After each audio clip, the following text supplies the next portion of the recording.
Hola, bienvenidos otra vez a Historias de Sazón. Yo soy Monse. Y yo soy Sergio, bienvenidos. Bienvenidos otra vez a su programa de datos históricos relacionados a comida. ¿Cómo estás, Sergio? Cuéntame. Muy bien, sigo encerrado en la cuarentena, como todos.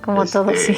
Como todos. Y esta semana iba en mi vuelta semanal al súper para comprar provisiones para poder estar en el encierro. Me encontré con algo maravilloso. ¿Qué es? Algo que había olvidado. ¿Qué? Por la vida. La gelatina. Encontré gelatina y dije, oh Dios mío, ¿por qué no he hecho gelatina? Excelente. Entonces puse manos a la obra y he investigado la historia de la gelatina. ¿Cómo ves, Monse? ¿Estás lista? Pensé que me ibas a contar cómo hiciste una gelatina. Pues es muy sencillo. Se hervía agua, le eché gelatina, después le eché agua fría y después se enfrió. Después la metí al refrigerador y después me la comí toda de una sentada. Muy culposamente. ¿Te comiste toda la gelatina de una sentada? Sí, el litro de gelatina me lo comí todo. No manches, fue maravilloso y decadente. ¿De qué sabor era? De fresa, roja.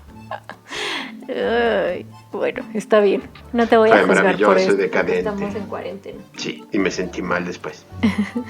No lo dudo. Entonces, bueno, cuéntame. Vamos a comenzar. Pues la gelatina va a sonar muy feo. La primera parte de esta historia resultó ser más fea de lo que yo pensaba. La verdad, yo pensaba algo más lindo, pero realmente al principio lo que se hacía, se hervían pieles y huesos de animales para obtener colágeno hidrolizado que se utilizaba para hacer pegamento. Ok. Básicamente el inicio de la gelatina fue pegamento. No me sorprende ni un poco, la verdad. Sí, los romanos, por ejemplo, hacían esto mismo, pero con pescados. Ok. Sí, pues, bueno, todavía si hierves huesos de pescado y así, lo dejas enfriar, se hace una gelatina encima. Sí, pues es el colágeno que tienen. Pero, pues, las primeras menciones como alimento de esto es en el medioevo, alrededor del siglo XV, del 1400. Las orejas y patas de cerdo se hervían y se filtraban. Y con lo que quedaba, con este caldo lleno de ¿Colágeno? De colágeno, encapsulaban verduras, ¿no? Oh. Verduras o carne. Sí. Básicamente hacían como unos quesos de puerco. Una cosa así parecida. Ojalá. Yo me imaginé algo como esas cosas que no... ¿Una galantina? ¿Así se llaman? Las que son... Aspic. Eso. Exacto. De hecho, próximamente pasaremos ese tema. Okay. Pero bueno. Por lo mismo, como los viernes no se comía carne, se empezaron a hacer gelatinas pues de pescado. Es el mismo proceso, solo que con pescado. Okay. Y a finales de este siglo sí se empezaron a hacer postres aprovechando la pectina de las frutas. Así como se obtiene el colágeno de los animales, las frutas, hay ciertas frutas que tienen pectina que también tienen un efecto gelificante. Entonces, básicamente lo que hacían eran mermeladas, tal vez con más cuerpo, más duras, y con eso hacían dulces, exactamente. Y para esto también utilizaban un compuesto, un aditivo de Rusia que se llama isinglass, que es una gelatina que sacan de los esturiones. Oh. Okay. Es colágeno que sacan de los esturiones. Es el mismo proceso, ¿no? Lo hierven y lo sacan de eso. Ahora, dentro del hablar de la gelatina, pues bueno, es hablar de un gusto de la gente por esa consistencia, ¿no? Entonces hay muchas formas de obtenerlo, como ya te dije, pues el colágeno que se saca de los animales, la pectina, por ejemplo, de las frutas, y en el año de 1660, en Japón, específicamente en Kioto, un señor de nombre Minoya Tarosaemon, pues se le echó a perder sopa de pescado que había hecho y la tiró afuera, como estaba haciendo frío, vio que se solidificó y que inclusive se hacía de día y imagínate cuánto tiempo estuvo afuera, que se dio cuenta que se hacía de día, hacía calor y pues se calentaba, se hacía aguada y después en la noche que hacía frío, se volvía a solidificar. ¡Qué asco! Entonces, después de investigar, porque pues esta sopa que había hecho más que nada era de algas, un pariente suyo comenzó a cosechar para conseguir algo que llamaron kanten. Y este producto se empezó a esparcir en el sureste asiático. Este componente, cuando llega ya al oeste, se le llama agar-agar. ¿Por qué? Que proviene del malayo, que significa alga roja. Sí, generalmente suele ser muy, muy sencillo, es así como alga roja, agar, sí, eso es. También en Europa del Norte se cosechaba el musgo irlandés y servía con leche, que hacía lo mismo, se extraía carragenina de este musgo para solidificar, hacían postre. Ahora, de regreso a la gelatina, el proceso realmente para hacer para obtener la gelatina, para obtener este colágeno y solidificarlo, pues era muy burdo, porque todavía hervían las pieles y los huesos de los animales para sacar colágeno. Hasta que en 1682 llega un señor de nombre Denis Papin, matemático francés, que inventa el digestor a vapor. Oh, ¿qué es eso? Básicamente era, por así decirlo, era una olla a presión. Okay. Era una máquina en donde se cocinaban estos huesos y las pieles a presión y a altas temperaturas. Entonces se podía extraer mucho mejor el colágeno para hacer la grenetina. Obviamente el primer uso fue para hacer pegamento, como siempre. ¿Te molesta mucho que haya empezado siendo Sí, pegamento? Empezó como pegamento. O sea, ahora siento que comí pegamento cuando como gelatina. ¿Te comiste un litro de pegamento? Bueno, voy a decir que no. Ahora, para 1818 ya se empezó a hacer el uso culinario, ya se empezó a extraer el compuesto para hacer gelatinas. Ahora, los primeros usos ya de la gelatina como tal es a finales del siglo XVIII existió un señor de nombre Antoine Carême, que fue un chef rockstar. Okay. Primer chef rockstar. Porque pues, era el cocinero de reyes y de burócratas, o sea, de altos funcionarios, o sea, le cocinaba a todo mundo que era importante. Okay. ¿No? Sí. Y él era fan de la gelatina, súper fan, increíblemente fan. Porque él hacía aspics. Aspic es una gelatina salada. Uh-huh. Sí, hablemos Solo de que eso. él hablaba le llamaba que era un chaud froid, que es caliente frío, porque pues, primero se calentaba, se cocinaba y después se enfriaba. Sí, tienes razón con que los nombres suelen ser muy simples. Exactamente. Muy simplones. Y él hacía alta cocina. En estos aspics se encapsulaban desde verduras enteras hasta verduras cortadas. Y él hacía centros de mesa de aspics. O sea, hacía unas gelatinas gigantes de centro de mesa que la gente se comía. Entonces era nice. O sea, menos mal que se las comían, porque no vayan a hacer pasó de ser pegamento con la piña. A hacer centros de mesa elegantes. Yeah. Sí, como la piña que no se comían. Qué desperdicio. Ajá, este señor sí, o sea, este señor hacía unos centros de mesa padrísimos para consumo y realmente lo popularizó mucho. Era la alta cocina. Okay. Y gracias a esto, pues bueno, se necesitaba una extracción más sencilla. Seguía siendo complicado poder extraer la grenetina. Que esto cambió con la revolución industrial. Porque obviamente con la revolución industrial se hizo más sencillo, se hizo una línea de producción y ya se conseguían hojas de grenetina, como las podemos encontrar ahorita. O grenetina en polvo. Ajá. Entonces, esto sucede porque, bueno, a mediados de los 1800, alrededor de ese tiempo, Peter Cooper, un magnate del pegamento, otra vez, sí, ajá, tu cara. cambió parte de su producción para hacer gelatina, okay. Porque era el mismo proceso.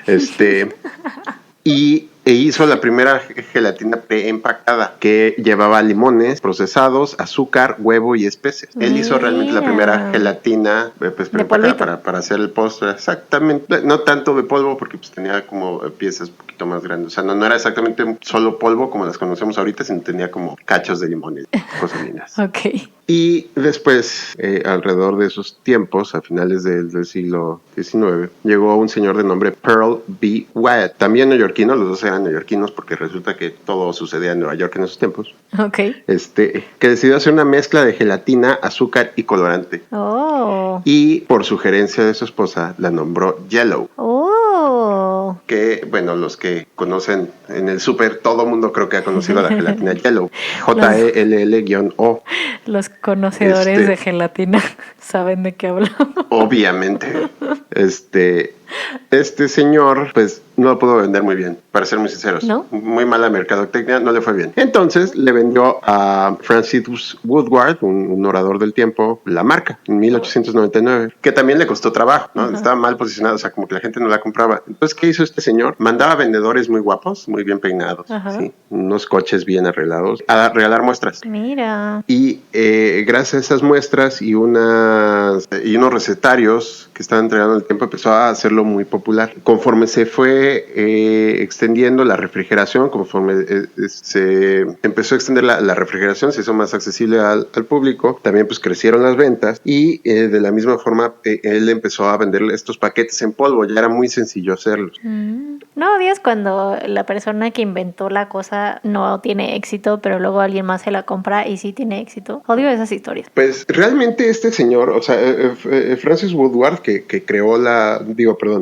Pearl B. Wyatt, que creó la marca, pues creó la marca, pero no lo supo vender. Por eso odio esas historias en las que inventas algo que está padre, pero no lo sabes vender y entonces fracasas y luego se lo vendes a alguien y ese alguien se hace súper millonario. Pues le tuvo que invertir mucho, realmente, y le invirtió muchísimo porque fue un tema de mercadotecnia muy fuerte, o sea, invitaron artistas que crearon antes, hace ya mucho tiempo, tenían la imagen de Yellow era una niña, uh-huh. Era una niña pitada que estaba cargando gelatinas. Y los primeros sabores son los que ya conocemos, o sea, realmente era limón, fresa, uva, son los sabores comunes. Y en 1902 continuaron, o sea, su estrategia de mercadotecnia, su eslogan era America's Most Favorite Dessert. Uh-huh. y seguían sirviendo estos recetarios. Después en los 50, cuando empieza a cambiar la dieta de las amas de casa, que empiezan a cocinar, se empezó a hacer unas cosas muy raras con unas, es que era muy raro. O sea, imagínate que hacían una ensalada con gelatina. Sí, o sea, creo que he visto fotos, creo que sé de qué hablas, con camarones, así como, o sea, como unas gelatinas con camarones o algo así. Sí, o sea, era cosas como gelatina de limón con aguacate y mayonesa y camarones. Guacala. Sí, creo que he visto imágenes de esos recetarios, que era como la comida de los 60s o así, que era como de moda. Exacto. Y que eran puras gelatinas. Y aparte que era light y o sea, siempre ha sido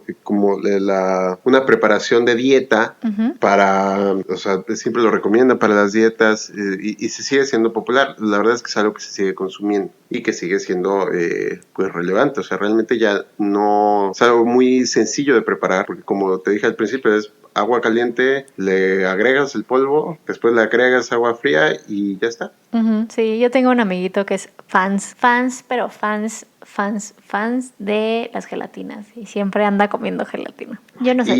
Y esta marca Yellow, pues también lo que hizo fue, se empezó a extender. Digo, en un momento trataron de sacar una gelatina sabor chocolate, no funcionó para nada.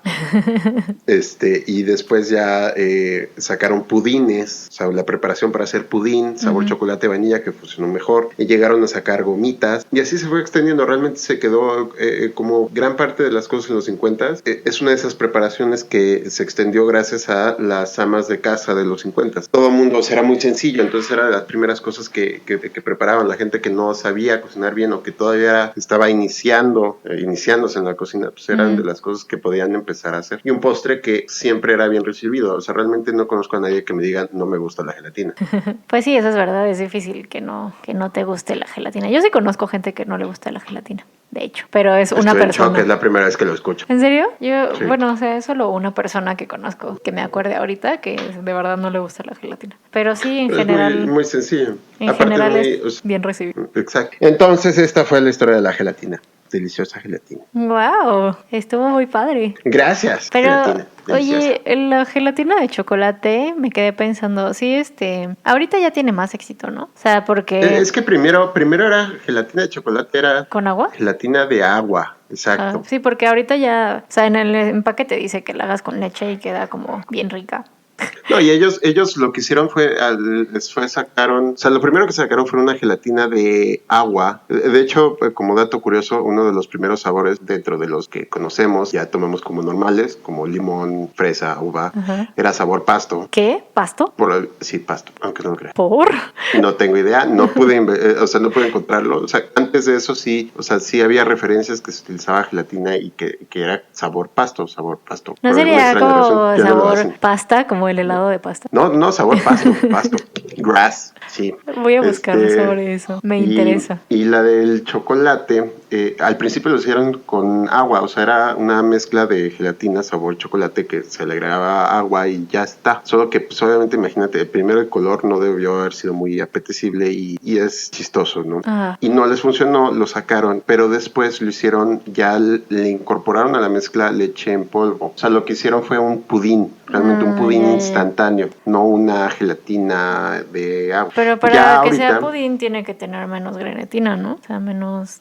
obviamente, o sea, conforme se industrializó, conforme avanzó la tecnología, ya podían meter, por ejemplo, un huevo deshidratado y procesado, ya podían, o sea, ya era más sencillo. Y ya después, digo, al día de hoy ya es más sencillo que les digan las instrucciones que se haga con leche. Sí, porque la gelatina con de chocolate es bastante rica. Y si hacen unos postres, este amiguito que te digo que le encanta la gelatina, luego nos hacía gelatinas de chocolate y le ponía galleta de Oreo y no sé qué, era bien creativo con su gelatina. Gelatina maravillosa.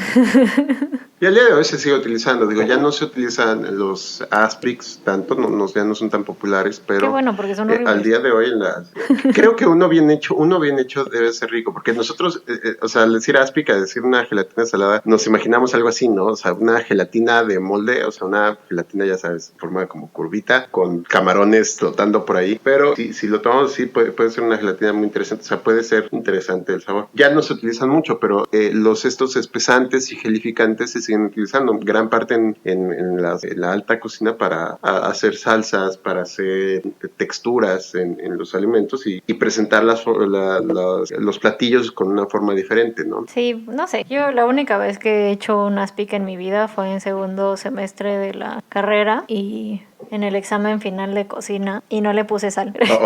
Pero afortunadamente no lo probó. La chef que calificaba no lo probó. Sí, pues es diferente, es una cosa Y me rara. saqué 10. ¡Éxito! Pues muy interesante, muchas gracias por compartir. Es un placer. Y tú, ahora estoy muy emocionado por tu historia, no sé de qué se trata, pero estoy emocionado. Ok, yo también estoy emocionada, la verdad. Fue una historia que necesitaba. O sea, fue como después de la semana pasada que me quedé con un mal sabor de boca. Esta historia fue como una bocanada de aire fresco. Está muy interesante, me pareció muy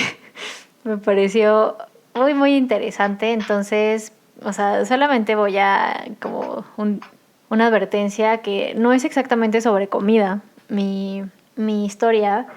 Y lo que pasa es que, bueno, ahora con todo esto del encierro y el coronavirus y la cuarentena y todo esto, en mi casa hemos estado haciendo lo que casi nunca hacemos, que es utilizar mucho la lavadora de trastes.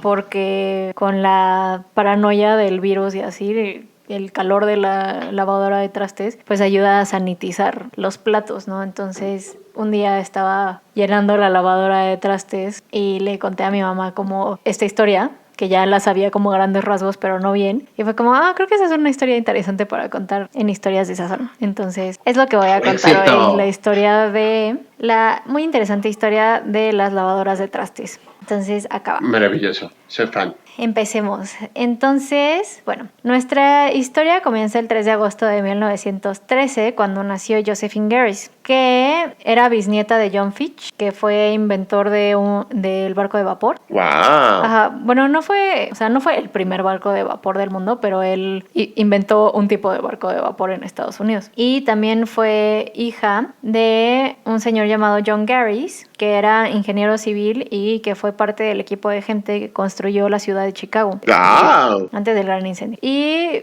pues bueno, eso es nada más como para dar un poco de antecedentes genéticos de esta De gente señora. constructora y creadora. De gente creativa, realmente. Y pues, bueno, Josephine se casó con un político y comerciante llamado William Cochran y vivió una vida de socialité por mucho tiempo. Su esposo pues tenía varios comercios y era político y así, entonces le iba bien. Entonces a Josephine le encantaba hacer reuniones en su casa, tenía una casa grande, invitaba gente, hacía comidas, bla, bla, bla, ¿no? Bueno, solo como un dato curioso, esta señora Josephine, el nombre de su esposo era Cochran, bueno, su apellido, Cochran, acababa... Cochran. Cochran. Y entonces ella lo hacía más elegante poniéndole una E al final para hacerlo Cochran.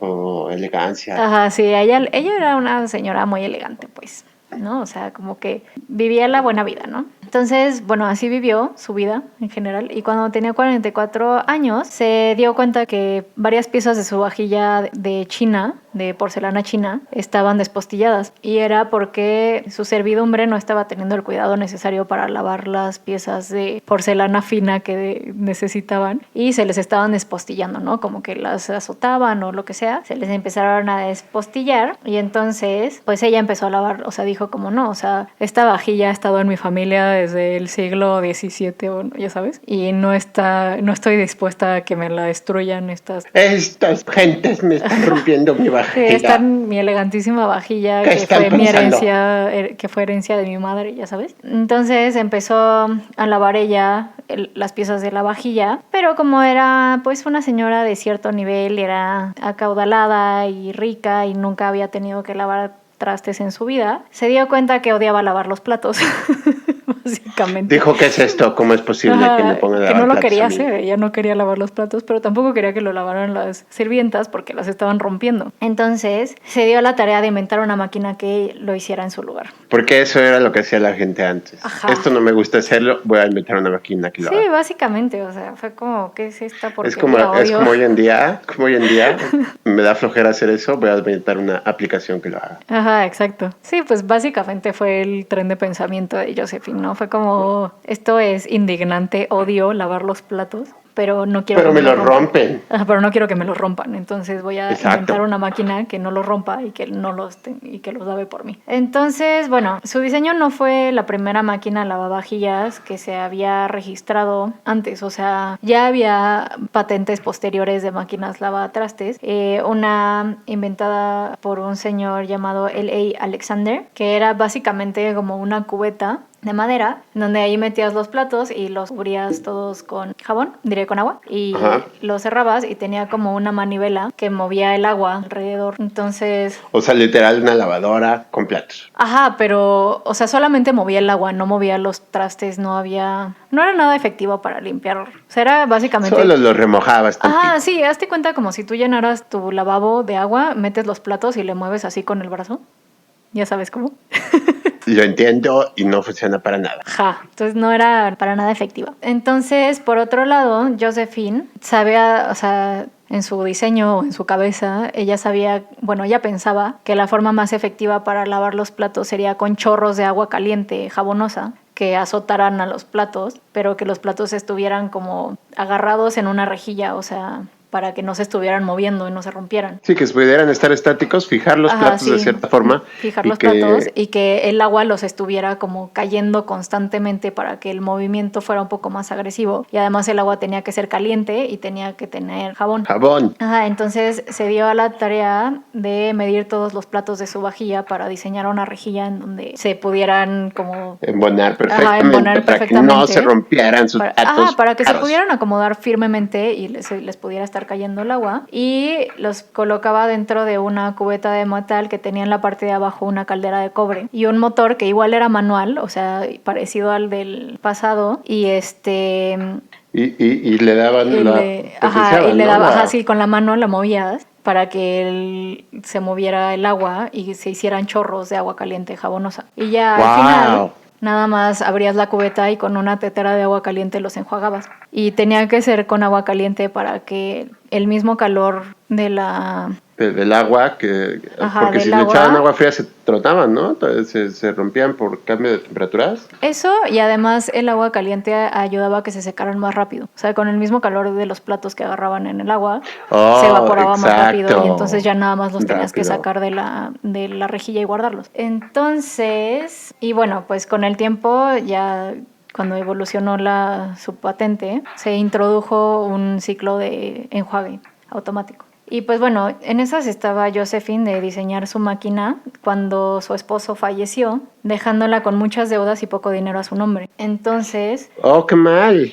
sí, entonces Josephine rápidamente tuvo que pasar de ser como una socialite a ser una emprendedora, o sea, tuvo que hacer su propio negocio para poder salir de todas esas deudas. Y pues bueno, empezó, ponte tú, contrataba a un chavo o un hombre para que le ayudara con su diseño, pero esta persona le metía de su cuchara al diseño y entonces no servía. Y entonces lo corría y contrataba a otro y misma historia. Le daba como los planos para que nada más lo construyera y el tipo le metía de su creatividad y no funcionaba y así, ¿no?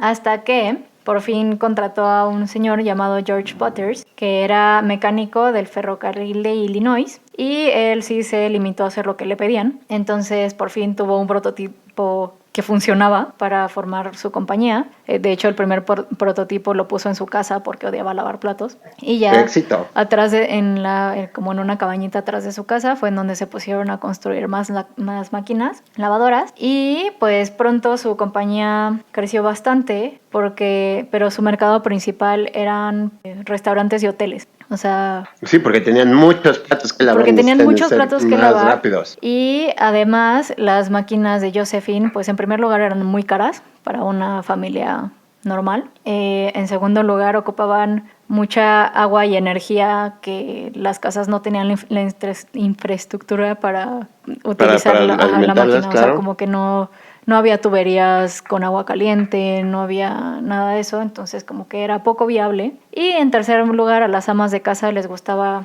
lavar los platos para relajarse y echar el chisme, si es que estaban en una reunión o así. Entonces sí les gustaba lavar los platos. Sí, a Josephine no, pero había Menos a muchas ella.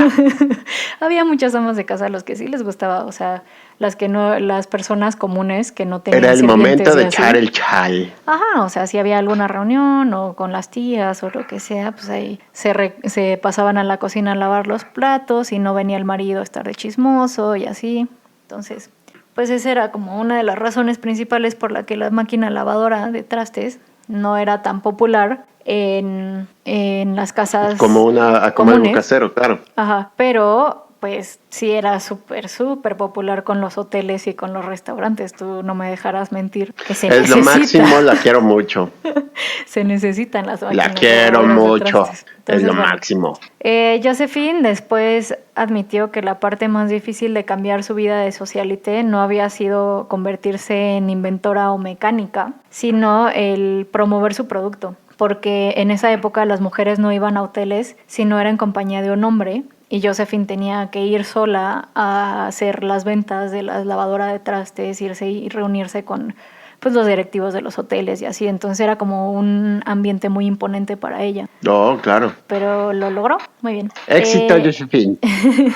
En 1893, Josephine llevó su invento a la exposición de Columbia en Chicago para pues exponerlo. Y fue un súper éxito su invento. Ganó el primer premio de la exposición y vendió 9 máquinas ahí mismo en ese lugar. Entonces, eso fue como, ajá, sí, esa exposición fue como lo que realmente le abrió muchas puertas para como extender su negocio. Sí, claro. Y pues bueno, con el paso del tiempo las lavadoras fueron evolucionando, como ya te había dicho, que tenían el ciclo de autoenjuague, también a que fuera automática, o sea que no les tuvieran que mover con la manita. Claro. Y que se movieran las rejillas e incluso para que se drenara sola con una manguera que se conectaba hacia el drenaje del lavabo. Entonces, pues bueno, Josephine fue la presidenta de la compañía. Ah, no te dije cómo se llamaba su compañía. No, ¿cómo se llama? Lo siento, se llamaba Gary's Cochrane en honor a su papá y su esposa. Ujú. Y más adelante le cambió el nombre a como el Emporio de Máquinas Lavadoras de Gary's Cochrane, algo así. No me acuerdo el nombre Wow. exacto, pero le cambió el nombre a uno más largo. Entonces ella fue la presidenta de la compañía hasta que se murió de agotamiento o de un derrame cerebral, leí en otra fuente, lo cual me parece que Wow. tiene más sentido, en 1913 en Chicago. Ahí es en donde murió. Y bueno, los derechos de su compañía los compró una empresa llamada Hobart Company en 1916 y Hobart posteriormente se convirtió en KitchenAid. KitchenAid. Exacto. Maravilloso. Y que ahorita forma parte de la Whirlpool Corporation. Sí, Y es correcto. pues ya esa es la historia de la máquina lavatrastes. Wow, no Sí. sabía muchas de esas cosas. Sí, tuvieron que pasar muchas Impresión. cosas para que la lavadora de trastes fuera como un electrodoméstico necesario en las casas. Es conforme avanzó la tecnología, ¿no? Yo me Conforme imagino que avanzó es... la tecnología y más que nada se fue mejorando el sistema de drenajes en las casas. Y también se hizo más pequeña, más fácil de mantener, por así decirlo, ¿no? Ujú. Sí, y fue hasta después de la Segunda Guerra Mundial que realmente tuvieron como un auge las lavadoras de trastes y se volvieron como algo que importara, pero como ya dije, se inventaron muchísimo antes y sobrevivieron gracias a la industria hotelera y restaurantera. Es que no suena como algo que, o sea, no suena como algo que necesites atacar, o sea, es así como, sí, lavar trastes es lo de menos. Ujú. Pero realmente es algo, o sea, por ejemplo, en la hotelería es algo de suma importancia porque te reduce el trabajo, o sea, la necesidad de tener personas trabajando y también mejora la higiene, lo mismo, porque entre más industrializadas, digo, hay diferentes tipos. Hay máquinas lavatrastes, las caseras generalmente son de 2 rejillas, 3 rejillas cuando mucho, se cierra y tiene un ciclo más largo. Ujú.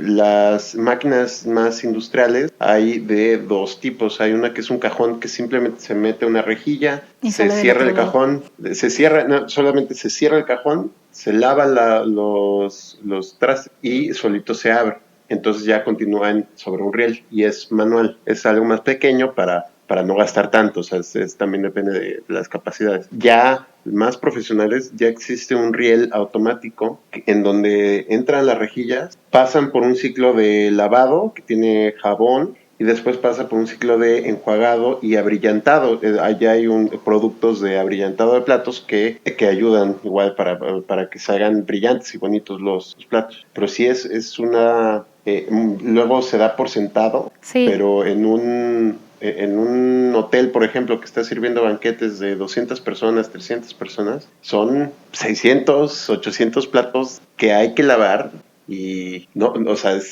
Sí, se dice cuando lo fácil, ves en pero no es. persona, sí, es brutal. Sí, y además justo eso es lo que le llamaba tanto la atención a los restauranteros y a hoteleros, era que como se hacía con agua caliente se sanitizaban los platos al mismo tiempo y como ya te había dicho, como salían calientes los platos se secaban más rápido, entonces era más fácil sacarlos otra vez a servicio. Entonces por eso Exacto. fue que fue tan popular en No, y este aparte sector. es el tema de también lo mismo en aquellos tiempos la hotelería que servía a estos restaurantes tan finos, pues utilizaban platos muy finos. Ujú. Entonces era lo mismo que sucedía con esta señora, es que me lo están despostillando porque tienen 200 que lavar y por lavarlos rápidos no se fijan y lo están rompiendo, despostillando, mal utilizando y ahora con este invento no solo hacemos más eficiente el trabajo, sino también cuidamos nuestra loza. Eso está padre. Exactamente. Entonces, esa fue la maravillosa historia del invento de Josephine Cochrane. Estoy sorprendido y agradecido. Una muy bonita historia. Sí, ¿verdad? Estaba padre. Mientras la estaba leyendo era muy feliz. Era como, qué interesante. Aparte, sí me la imagino así perfecto, como de, maldita sea, odio limpiar Odio lavar platos. trastes. Sí. Pues muchas gracias, Monse. Creo que con esto hemos concluido el programa de hoy. Sí, exactamente. Pues bueno, muchas gracias por escuchar nuestro programa. Ojalá les haya gustado. Un gusto estar con ustedes y nos vemos Como la todas próxima las semana. semanas, nos vemos la próxima semana. Hasta luego. Adiós. Adiós.